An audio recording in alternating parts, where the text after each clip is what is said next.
En tant que marin, on est forcément témoin privilégié de ce qui se passe dans l'environnement. On est sur l'eau, on est dans les éléments naturels et on voit la façon dont l'environnement se dégrade. On voit les déchets dans l'océan. On a par moments on slalom entre les déchets en plastique, ce qui est quand même assez catastrophique pour un marin de voir ça.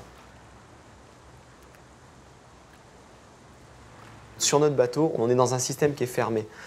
On a des déchets, on part avec des déchets pour la nourriture par exemple, et on va revenir à la fin de la course avec ces déchets. On jette ce qui est parfaitement biodégradable, un trognon de pomme est jeté à l'eau.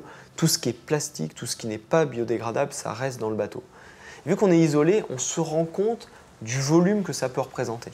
On se rend compte aussi, et c'est malheureux, quand on prépare notre course, quand on fait l'avitaillement, du nombre d'emballages superflus qui ne servent à rien.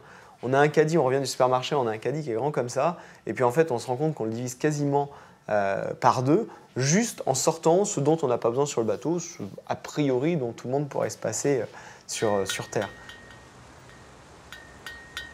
L'océan, c'est le maillon final au niveau des déchets. Tous les déchets plastiques qui sont jetés ici à Paris, dans la Seine, un jour ou un autre, tôt ou tard, ils arrivent dans l'océan.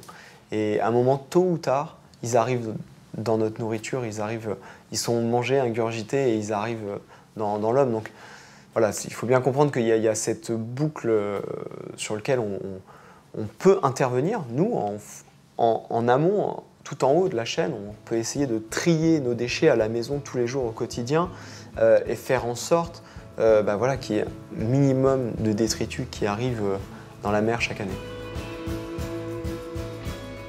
Et vous, pour quel geste la planète vous dit merci ?